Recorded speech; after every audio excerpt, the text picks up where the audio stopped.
That was all you doing this. No. Yeah. I promise. I get up. I'm not in training. I don't gotta keep doing all those. He's pacing at his own pace anyway. That ain't the fast pace.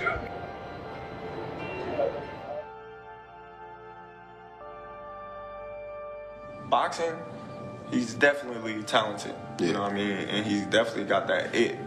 And yeah, he's definitely respected in boxing. But Shakur is a different fighter.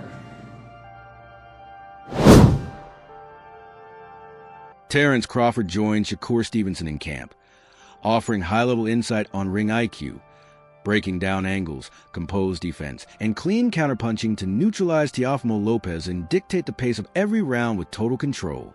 Yeah.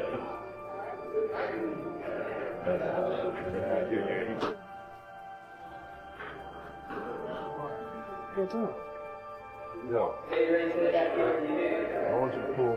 Good. Good. Stay in your rhythm, champ. Stay in your rhythm. Your rhythm, your time, your fight. Let's go. You trying hard? Good drive. This effort.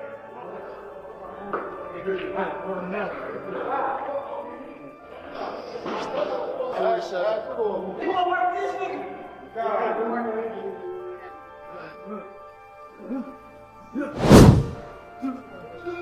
Shakur Stevenson pushes his limits in brutal camp sessions, dialing in elite speed, razor-sharp timing, and airtight defense, while Terrence Crawford studies every move, preparing next-level strategies for the Teofimo Lopez showdown.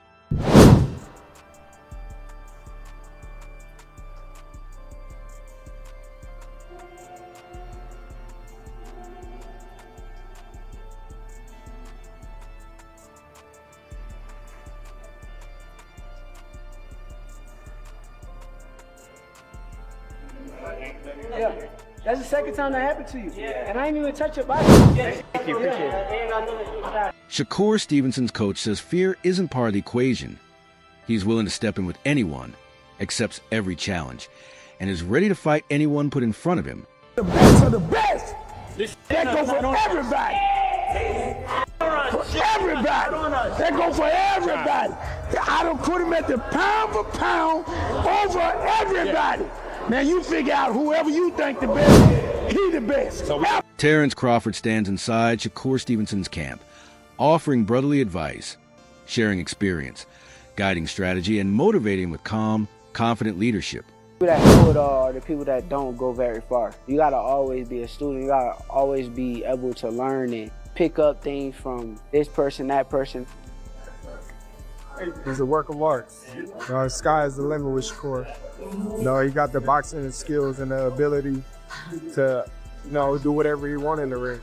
And it's gonna be very hard to beat Shakur, with the skills that he possesses. And it's Terrence Crawford applauds Shakur Stevenson, highlighting his exceptional skills and sharp ring IQ.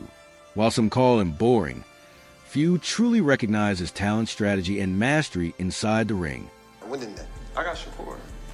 Are you saying that because that's your man and you don't like? In Shakur Stevenson's camp, Terrence Crawford emphasizes versatility, teaching techniques, and highlighting the importance of learning unique strategies from every opponent.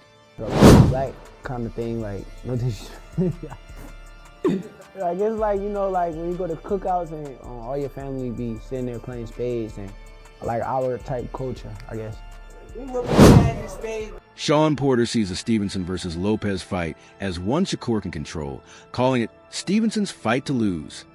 He explains that if Stevenson performs at his best, he can dictate the pace and shape the outcome, while acknowledging boxing's unpredictability. Porter highlights Stevenson's skill and preparation as giving him a clear edge. He's optimistic the bout could be exciting and meaningful, potentially setting the tone for the year in boxing. Reflecting on the previous year, Porter feels the sport left unfinished business and lacks closure on key moments, and he hopes this fight helps address that. Overall, He shows respect for both fighters, but emphasizes Stevenson's responsibility to execute his plan and sees the opportunity this matchup presents. There's some other ways it could go, but a lot of people think it's gonna be. It could possibly be boring. I don't think it's gonna be a boring fight. I think Teo knows he has to step up. I think this is his fight. I think it's Shakur's fight to lose, and what I mean by that is if Shakur doesn't operate, if Shakur is caught sleeping, something bad could happen. It's his fight to lose, but I think it's also Teo's fight to win. And what I mean by that is if Teo performs the way that he can perform, and I know that's like an empty message, but we never know. All that said, like, it could actually be a really great fight. I expect a great fight. And I hope this fight, I'm gonna let you go last because I respect you. Every time I'm in an argument, we talked about what we talked about for the show. We all disagreement. I said, boy, I call Sean Zartel right now and eat your ass up. But I didn't want to. But I hope Teo and Shakur starts the year off big and actually builds the sport of boxing for have a great year. I felt like I was let down last year in sport of boxing. I don't know how y'all felt. I just felt like we had a lot of open stuff that didn't get. Tim Bradley explains that in boxing, the most direct path isn't always the quickest or most effective. Against opponents who control the center line and distance, a straight punch might look fast, but it isn't always the best option. Bradley notes that many fighters assume the shortest route to target is automatically the most efficient weapon, but that's a common misconception. He highlights a hook as a smarter alternative. It briefly appears in the opponent's line of vision, disappears, and then re-emerges, often reaching its target faster than a straight punch in certain situations. Specifically, Bradley points to the left hook as a potentially devastating weapon for Shakur Stevenson to watch. Hooks exploit openings and catch fighters off guard, making timing and angles just as critical as speed. Sometimes the closest route isn't always the fastest route. You got a guy that likes to stay on the center line, a guy that's a master at controlling range, okay? So many people fall into the understanding that because the straighter punch can get there, they believe faster, it's the shorter route to the target, that's the best and most effective weapon. No, it's not. It's not. So the one thing about hooks are in frame and then out of frame. In frame, check this out. Check this out. Back in frame. So that moment, that small little moment where it's in frame, out of frame, back in frame, it gets to the straight line a lot quicker than straight punches. The punch that I'm worried about for Shakur getting hit with the most from Teo, and he's devastating with this punch, is the left. Regis Pragra highlights Shakur Stevenson's superiority over Teofimo Lopez in both mental approach and technical boxing skills. While Lopez possesses impressive athleticism and raw talent, he often struggles with focus, consistency, and maintaining the right mindset under high-pressure moments. Prager explains that Stevenson's calm composure, strategic thinking, and precision in the ring give him a decisive edge, especially in anticipating opponents' moves and adjusting tactics mid-fight. According to Prager, Lopez's natural ability alone is unlikely to match Stevenson's disciplined approach, which seamlessly combines tactical intelligence and physical skill. He also emphasizes that mental toughness can often outweigh physical advantages, making Stevenson a more reliable and prepared fighter in this matchup. Ultimately, Prager positions Stevenson as a fighter with a clearer plan, better awareness, and stronger consistency, showing why the balance between mental and technical skills leans firmly in Stevenson's favor. I feel like, Shakur is probably going to start stepping up, and Teo's going to try to hit him, and it's not going to work. And then Shakur might start. The thing about Shakur is a very good a real good counter puncher, really sharp, real sharp with the counter punch. He sneaks those punches in, you know, and that's the ones that hurt the most when he just sneaking them in when you're not supposed to hit them. So I definitely feel like, yeah, I feel like Shakur is gonna beat him comfortably. Not knockout, but comfortable 12 rounds for sure. Have you sparred Lopez before? I never sparred Teo, though. Never sparred Teo. Teofimo Lopez and Shakur Stevenson. That definitely makes sense. Who do you think is going to win that fight? I got Shakur for sure. Shakur. Do you think he wins this comfortably, or do you think it'll be a close fight? I think he wins it comfortably. Yeah, I think he wins it comfortably. I think, you know, Shakur. I think the thing is about Teo is very good athletically, but he's weak-minded. You know, you can see in some fights he struggles. Teo does struggle. You know, now he does come up from big fights. Lomachenko, he came up. Josh Taylor, he came up. But a lot of fights, man, he struggles. And, you know, he does struggle on a whole lot of fights and stuff. Like, I think he looked good. Yeah, he looked good against Barboza. But like I said, for the most part, Teo does struggle. And I think he struggles mentally with a lot of things. But I think with Shakur, I think Shakur's gonna break him. I think maybe the first two or three rounds, it might be a close fight. You know, it might be close. It might. Malik Scott analyzes a potential showdown between Teofimo Lopez and Shakur Stevenson, focusing on how each fighter's strengths could shape the bout. Scott highlights Lopez's quickness and athleticism, noting that these traits make him explosive and unpredictable in the ring. However, he emphasizes that raw speed and athleticism alone aren't enough against a technically superior and strategically minded opponent like Stevenson. Stevenson's ability to read opponents, control the pace, and exploit openings could neutralize Lopez's advantages. Scott also underscores the importance of fight intelligence, timing, and decision-making, explaining that these factors could ultimately determine the outcome more than sheer athleticism. By carefully dissecting the matchup, he highlights Stevenson's edge and skillful execution, suggesting that Lopez would need more than physical gifts to overcome Stevenson's methodical style. Scott's insights make it clear. Combining talent with strategy is essential for success in the ring. It's gonna be friendly because it depends on, you know, which either guy, what game they come with. Concerning is Shakur going to use nothing but his legs? Is Teo going to do just enough because Shakur may offset him a bit and give him a look that he never seen before? I have Shakur winning. I think Teo, concerning explosiveness, he get it. Rapid speed, he get it. But I think when it comes to the craft and fundamentals, you have to go with Shakur. To me, he's a lot more seasoned. And plus, I just believe Teofimo, he makes mistakes to me you just can't make when you're fighting Shakur. Like what? You can't be overcommitting. You can't approach his offense range with your lead hand down, especially since Shakur is a southpaw. Because that means if you're orthodox and you're approaching Shakur with your lead hand down, you're actually closer to his jab hand. And we all know Shakur got one of the best jabs, especially from a southpaw standpoint. But it's going to be a good fight. The card is incredible by itself. You know what I mean? We already know how the card is. We got Keyshawn on it, Jarrell Miller on it, Shushu Carrington. Like, so, you know, it's a great card, but I'm going with Shakur for the win. Okay, with that being said, then what does Teo got to do to win? He has to get Shakur up. How would I say this? I don't want to just make it seem like come across as if Shakur is novice.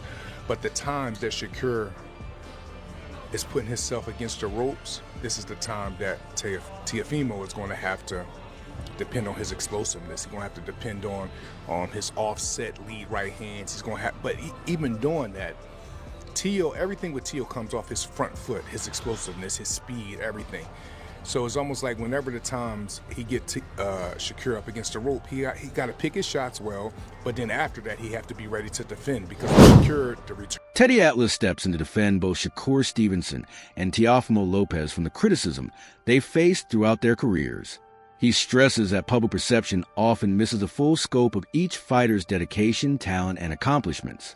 Atlas explains that both fighters have been misunderstood or unfairly judged at times, emphasizing the importance of recognizing their skill, discipline, and hard work.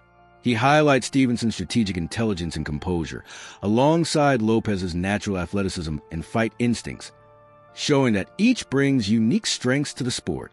He also notes that external criticism often overlooks the complexities of a fighter's preparation, mental challenges, and in-ring decision-making. Atlas encourages fans and critics alike to appreciate the nuances of each athlete's journey, rather than focusing solely on isolated performances or reputations. Teofimo at certain spot. He's avoiding this guy. He's avoiding that guy. You can't take those shots at these two guys. Definitely can't now. They are stepping up, and they are taking fights that a lot of people are probably surprised they took. Now, a lot of people will say style-wise, Teddy, style-wise, is this going to be a great fight? I don't know if it will. I mean, style-wise, I could see you having a little reservations, whether or not these guys will make for dynamite. They will make, for electricity. I don't know if they will, but I tell you what they will make for. Two skillful fighters, two talented fighters, two fighters that are at a high skill level that will compete. I mean, Shakur showed aggression in his last fight against Cepeda, being elusive while being aggressive, walking them down, fighting on the inside, boxing well, still being able to counter, still being able to control space, but also be able to go into tight quarters and not be afraid to show that he's good on the inside too, that he can make you miss and make you pay outside and inside. Shakur showed that. That was great. That was great, and people applaud him. I applaud him. We were sitting there ringside. I was sitting there actually with your sister, ringside, watching that fight, and it was a terrific performance. Shakur showing that dimension, showing that attitude, showing that competitiveness, showing that dog like people like to show or like to talk about, and they wanted to. Jermaine Ortiz provides a thoughtful perspective on the upcoming fight between Shakur Stevenson and Teofimo Lopez, highlighting Stevenson's growth as a fighter. Ortiz emphasizes that Shakur has learned from past experiences and won't repeat the same mistakes. In earlier matches, Stevenson occasionally fought aggressively without fully controlling distance, leaving openings for opponents. Ortiz explains that in this fight, Stevenson will adopt a more disciplined approach, carefully managing range, timing, and positioning to maximize effectiveness while minimizing risk. Maybe a glimpse or two. Why? And one, Shakur said it himself after that fight that he wasn't going to fight like that again. And that's the main reason. He said he wasn't going to do it. And Teo's cracking like that? To 140, which is really, huh? Is Teo cracking? No, I don't think. I think he had more of a threat with the Cepeda as a puncher than Teofimo. But he's going up a weight class. That's not naturally his weight class as well. You think that'll play a factor? No, that would play a factor. Ortiz notes that Stevenson's ability to read opponents and adjust mid-fight has improved significantly, making him a more formidable and intelligent fighter. He emphasizes that the strategic evolution stems from Shakur's dedication to refining his craft, studying opponents, learning from both victories and setbacks, and implementing those lessons in the ring. According to Ortiz, this maturity allows Stevenson to maintain composure under pressure, execute precise counters, and avoid unnecessary exchanges, giving him a clear advantage over Lopez if he applies these principles effectively. That's it for today's video. Stay tuned until... Moving around, making sure that... in and out. Doing things that Teo don't like. He got longer arms, I think he'll just keep him... He'll keep him at bay.